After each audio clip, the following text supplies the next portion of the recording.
Boundaries.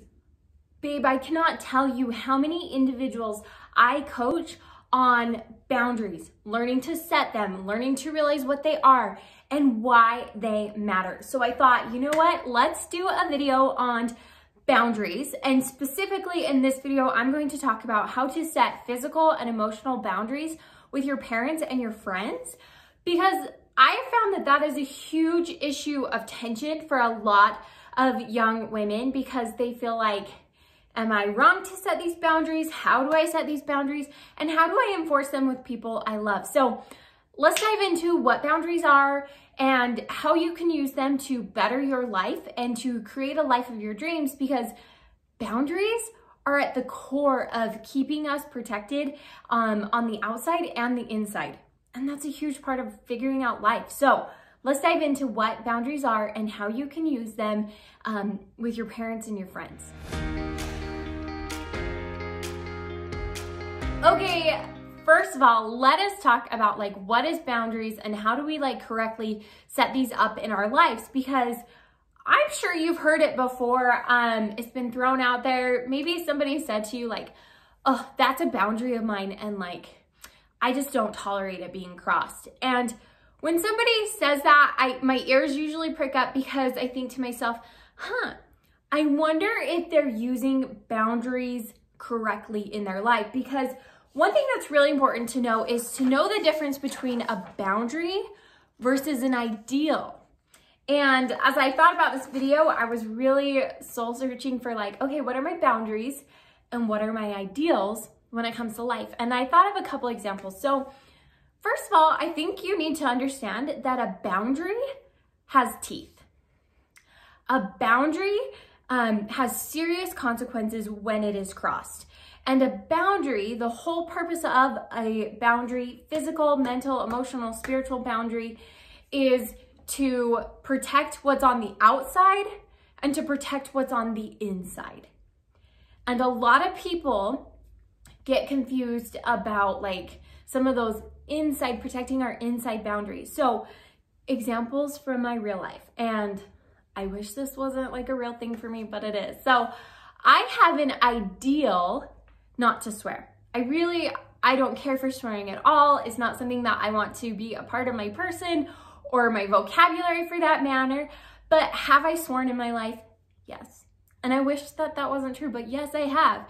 Now, when I do swear, it is something that I regret. It's something that I'm oh man, later after the heat of the fight or the heat of what I said, right? I'm oh, I really wish I hadn't sworn, because that's not who I want to be, right? And that's the end of it, because not swearing for me is an ideal, is not a boundary. Because when it comes to boundaries, they need to have teeth and they need to have consequences and actions that need to be taken because that boundary was broken. So another example I thought of is, as a young, naive parent, my husband and I said, you know what, when our little boy is born, we really don't want to say no. We don't want to be that parent that's no, no, no, no, no, right? But that's an ideal. And sometimes we break that ideal, and we're constantly trying to be better and work on it. But there's no real consequence. I don't have to have a sit-down conversation with my husband or confess to him when I told Oliver no. No, because it's just an ideal that I'm trying to live my life to. On the other hand, we have a very serious boundary, and it's kind of weird to think of it that way. Maybe standard, you can use those words kind of interchangeably, that I would never let my son Oliver get physically hurt if I could prevent it. So all the time, my little guy wants to help me while I'm cooking, and I do my best to help him, but sometimes I have to say no. Sometimes I have to be a really mean mom, because I'm not gonna let him touch the stove. I'm not gonna let him physically get hurt. And that to me is a better example of a boundary, because I am going to shout, yell, run, scream, put myself in front of him if he's getting close to that boundary of physically hurting himself. And if he was to touch the stove, or heaven forbid something else to get hurt, that needs to be a conversation with my husband where I say, hey, listen, Oliver got hurt today and it's because this happened. This is what I'm going to do about it in the future. Like, I feel awful. Like, what do you think? Like, there's some consequences to that. So really silly example, but I see too many people saying, that's a boundary of mine. And really, it's actually an ideal. It's actually something that they're like, hey, I want to live my life to this and I really hold myself to a high standard, but hey, I slip up, I make mistakes, and I'm improving. Versus boundaries should be so serious to us, so ingrained in who we are, that we're gonna do whatever it takes to keep those boundaries. So kind of assess, like, have you been maybe looking at ideals like they're boundaries and boundaries like they're ideals? Remember, boundaries have teeth. Another thing to consider when it comes to boundaries is that there's universal boundaries and then there's personal boundaries. And this actually plays a really important role in understanding your boundaries and what needs to, be said to somebody and what doesn't. Now, a universal boundary is that most of us, I'd say 99% of us in this world, have a boundary that we're not gonna let you physically hurt us. So if you're walking down the street and a stranger comes running towards you like he's gonna hit you in the face, you're gonna move out of the way, you're gonna run, you're gonna scream, you're gonna call the cops. Like, you're not gonna let that boundary be broken without a fight, right? Because that's a universal boundary and people are more than likely gonna rush up and help you. And that's also not a boundary that needs to be communicated. Like, as human beings, we interact with each other, having a standard that, hey, I'm not gonna hurt you and you're not gonna hurt me. Another universal standard, I would say, is that if you're at a restaurant and they bring you out a delicious meal, but your chicken is completely raw and pink, you're gonna return that back to the kitchen. You're not gonna question yourself or doubt your standards on that. You're gonna say, hey, this is raw, can I get another plate, right? And they're not gonna question it either. They're gonna say, oh my goodness, yes, do not eat that, we'll bring you a whole new plate. Like, there's all these boundaries and standards, and I'd almost call them rules, that we don't think twice about, that we live by all the time. Laws are like this, right? Because there's consequences to them. So let's go back to our raw chicken example. If somebody brought you a plate of raw chicken as your meal that you've paid for at a diner, you're gonna say, hey, I can't eat this. I'm gonna need you to bring me a new dish. And if your waiter or waitress was like, oh no, I think you're just being silly, like, you should totally eat that, you're not going to. It's not protecting your outside or your inside, right? You could get so sick. And like, you would probably walk up and leave. So universal boundaries, we're like, yeah. And the whole world is like, yes, we agree to those. It gets so tricky when we talk about personal boundaries, because you might be talking to your girlfriend and say, man, I really liked that guy, but I had to break up with him because, he tried to touch me where I didn't want to be touched, right? Or like, I just didn't like the way that he talked to me, or I didn't like what this happened. And that girl, even though your friend, she might say, oh, that was weird of you. Like, why would you react that way? No, blah, blah, blah, right? And maybe try to talk you out of that standard or boundary, because personal boundaries aren't necessarily shared. And while we sometimes assume that everybody has the same boundaries that we do, they don't. And so that's why it's critically important to, one, know your boundaries, but to two, make sure that they have that teeth that I keep talking about. Because universal boundaries, yep, we're all gonna protect you when a crazy guy comes swinging like he's gonna hurt you, because we all have those universal boundaries. But when it comes to some of our personal decisions and our personal boundaries, you've really got to be ready to stand up for those, because not everybody is going to honor those. Not everybody is going to respect those. And not everybody is going to understand those. And guess what? They don't have to, because a true boundary is something that you can reinforce without needing somebody else's permission or without needing somebody else's approval. It's 100% up to you to help protect you inside and outside. Okay, now you have a little bit more of a fundamental understanding of like, okay, these are ideals in my life, these are boundaries in my life, why do they matter? Let's talk about some real life examples that I get from young women all the time when I'm coaching them, and they say, hey, Abbi, my friends do this. My mom and dad do this, right? So let's talk about setting boundaries with parents and friends. One of the ones that comes up a lot is like, hey, my friends want to go do this, and that breaks a personal boundary of mine, a personal standard of mine, or even an ideal of mine. And I say, awesome, power to you that you know your freaking boundaries and your standards. So how do we address this? Well, there's lots of ways. So I'm gonna give you an example from my real life. So I have I call it an ideal that I don't watch R-rated movies, and I've never watched an R-rated movie in my life. Call me a pansy. It's a standard of mine, right? And so I had some friends in junior high, in high school, that every now and then would say, hey, wanna come to a movie with us? We're gonna go see this movie. Or, hey, party at this person's house, and then I go there and they've got an R-rated movie on the screen. So what do you do about that? My suggestion for anybody who's been in a situation like this or one similar is to not make a big deal about it, because this is a personal boundary. This is a personal standard, and there's no ill intent. Do you know what I mean? There's no like malice or like we're trying to get you to do something bad. You're like, hey, to you, this is totally fine, and that's awesome. You go live your life, but to me, this isn't what I want to do. So I'm gonna turn down the invitation, right? And I know that that comes with it some like, oh, I feel like I'm distancing myself from my friends, and what will they think about me? But you've got to believe these ideals enough and live these standards enough that you're okay with that. And so in examples like this, they don't need a lecture. They don't need the whole, don't you know that I would never put this kind of filth into my mind and blah, blah, blah. Even though like, I'm with you on that. Like that's how I feel, and that might be what you want to say.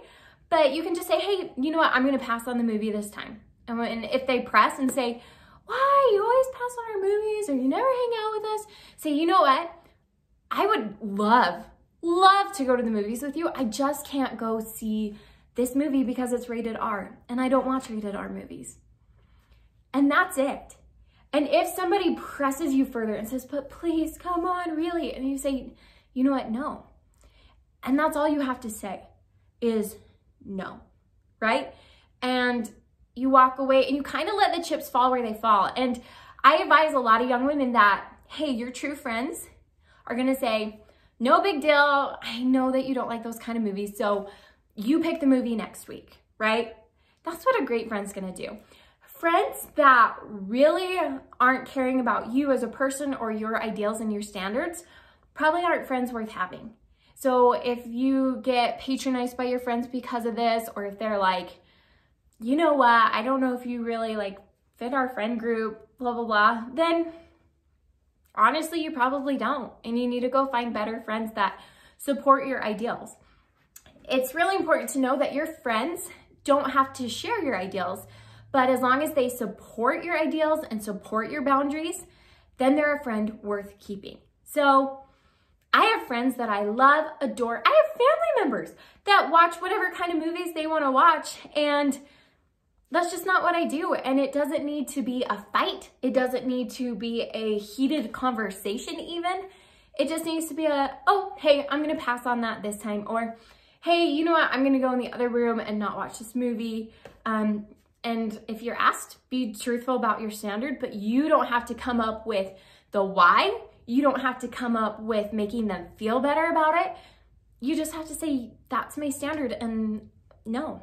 Now, I totally know that it's not always that easy, but I start with that because 70% of like boundary, ideal crossing issues with parents and friends comes from a lack of an ability to say no, of a lack of an ability to just say, hey, this is my standard and I don't cross it, you know, and I love you. I don't think you're less for going to that movie or doing this thing, but it's just something that I've chosen not to do. And so I hope that you can stretch and exercise that no muscle, because I will 100% admit to you that I struggled with that so hardcore in high school.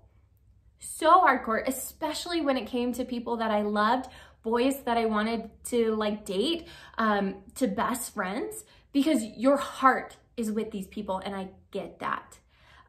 It's really not that hard when it comes to people that you really like don't care about, and you're just like, no, peace out, bye, don't talk to me kind of deal. So if it hurts, if you feel scared, it's because you care.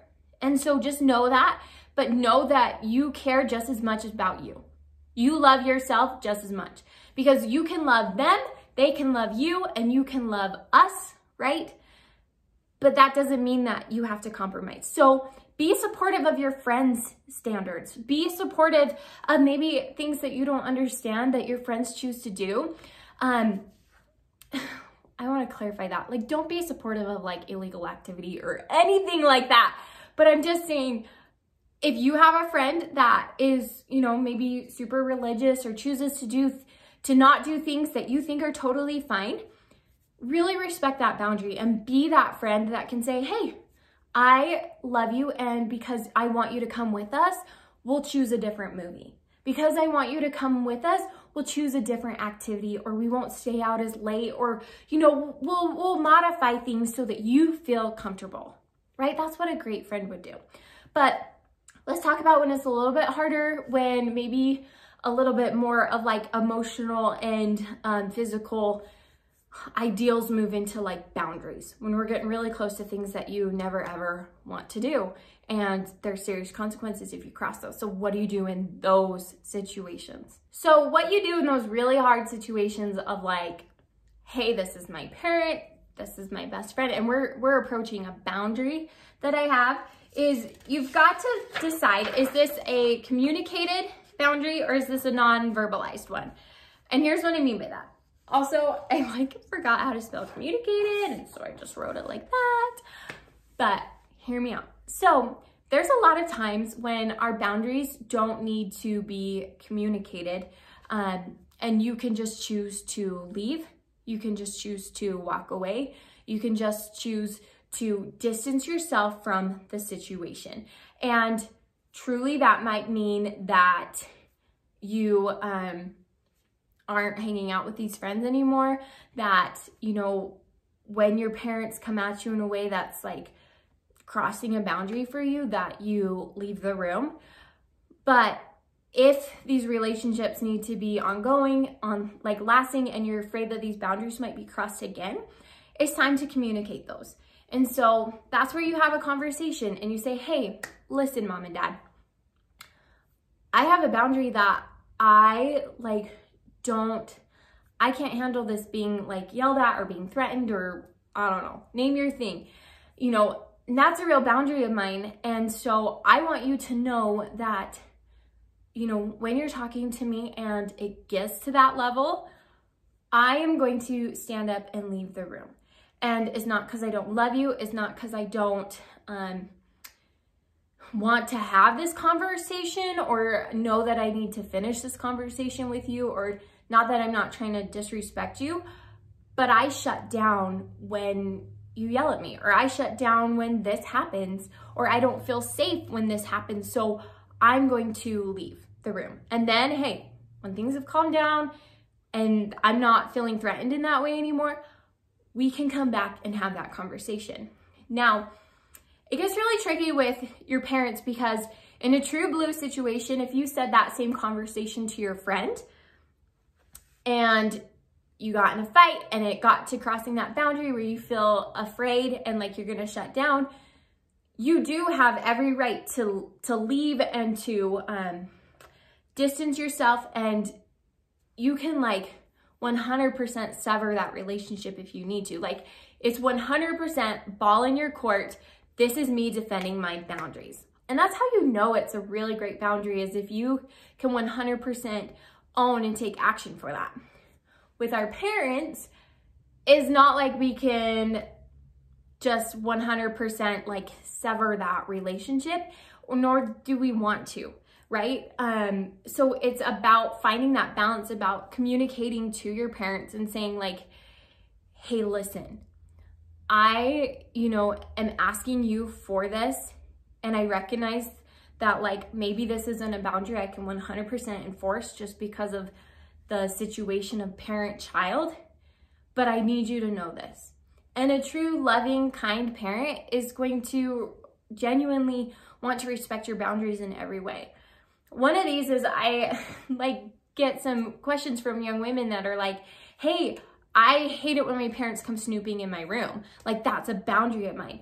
And I'll say, that's an ideal, because your parents own the house, they pay the rent, they probably pay like for your food. And so please communicate that boundary to your parents. But until you own the space, pay the rent, are living 100% independent, that boundary doesn't have a lot of teeth, because you can yell at your parents, you can scream at them, you can say, don't you ever come in my room again. But they actually have every legal right to come into the room, right? Because you're under their jurisdiction, they're paying for the rent, right? Like all those things. And so you want to be careful and really communicate those to your parents, because if you say, hey, listen, I'm wanting a little bit more privacy when it comes to my room, what can I do about that? And if it truly does get to a point where you're not feeling safe or emotionally secure because of that, then yes, that's when you can say, hey, I'm gonna move out and go live with grandma. I'm gonna move out and go live with this friend. But that's not an action that we ideally want to take, right? So let's not necessarily make things boundaries that we can't 100% reinforce. The last little bit of advice that I would give you as a coach when it comes to boundaries and ideals and setting those, and especially with your friends, is to remember this. And this doesn't matter if it's emotional, physical, spiritual, what kind of boundary it is, this is what it should look like. So we have our boundary, which I love to say is our line in the sand, right? We're like, do not cross this line or serious consequences are gonna happen, right? For me and for you, or, just emotionally, physically, mentally, something's gonna happen when this boundary is crossed, right? So we have our boundary, and now we wanna take and set our ideal out from that boundary so that there's space between this line. Because in reality, a lot of people set boundaries and they just have their boundary. And so that leaves a lot of gray area. Is it okay to come right up to the boundary? Is it okay to kind of play on this line a little bit, right? And it can get really confusing, and it can get very emotionally taxing to constantly be on defense of your boundaries, because we're right there. We're right against the line. And so that's when you want to set your ideal out from it, right? So if your boundary is that you never want to do something with your friends that's physically dangerous or illegal in any kind of way, then your ideal needs to be give you enough space between that. So you're never going to hang out with your friends while they're doing illegal activities. You are never going to get in the car with somebody that's impaired in any way, or somebody who even's a horrible driver. I 100% broke up with a guy because he drove about 100 miles going down my road. And I remember just thinking to myself, oh my gosh, I didn't know that this was kind of his personality, and that's not okay with me, because I don't even want to be in the car if we accidentally hit somebody. I don't want to put my life in danger. And so I ended that relationship way before it even became a even official thing, because I was like, that's not okay with me. And I know that you're like, whoa, Abbi, that's really weird. But no, seriously, my boundary, I never want to do anything that puts my life or somebody else's life in danger, period, end of statement. So my ideal, I don't get in the car with somebody that's scary. I don't, go to parties or activities or anything that's going to invite those kind of things. And guess what? I've never been in a situation where I felt like my life was threatened, or I felt like somebody else was in trouble or danger, or like that I was gonna get in trouble with like the cops or the law because of that boundary and then that ideal, and that there was some cushion room. Because guess what? When I got in the car with that young man, I had no idea that I was now pushing my ideal. When he started to speed up and I was like, hey, what are you doing? The speed limit's this. And he's like, oh, I always drive fast. Okay, now I know that, and now I can get out of the car, right? And a boundary wasn't necessarily broken, but believe me, like nothing, like, I mean, I stopped hanging out with him so that I didn't even have to get close to breaking that ideal of hanging out with somebody that would put my life in physical danger. So I hope that helps you out. I know that boundaries and standards and ideals, it can feel like a lot, and it can feel like it's really emotionally, you know, taxing to know like, oh, what are my boundaries and what are my ideals? But it's 1000% worth your time to figure that out. So figure out your boundaries, figure out, like, give yourself that little bit of cushion, and especially get really real with your friends, with your parents, with your family members on what's okay and what's not. Decide what you just need to learn to say no to, decide what you need to communicate to them about, and then live your life, girl, to those boundaries. Because the people that I feel like are very emotionally happy, that have really great self-esteem, live to their boundaries. Because I'm not gonna pretend that I haven't crossed my own boundaries in my life, but every single time that I have, I've regretted it. I have deeply regretted it. And you might be in that same boat, and it's never too late to reestablish your boundaries. It's never too late to change them and to move that line up. And if people maybe don't understand your boundaries, just know that it's personal and that they don't have to get it for you to put teeth behind that boundary. So wishing you the best of luck, and I hope that this was helpful on figuring out your boundaries when it came to your friends and your parents. So hope to see you in my next video. Abbi J out.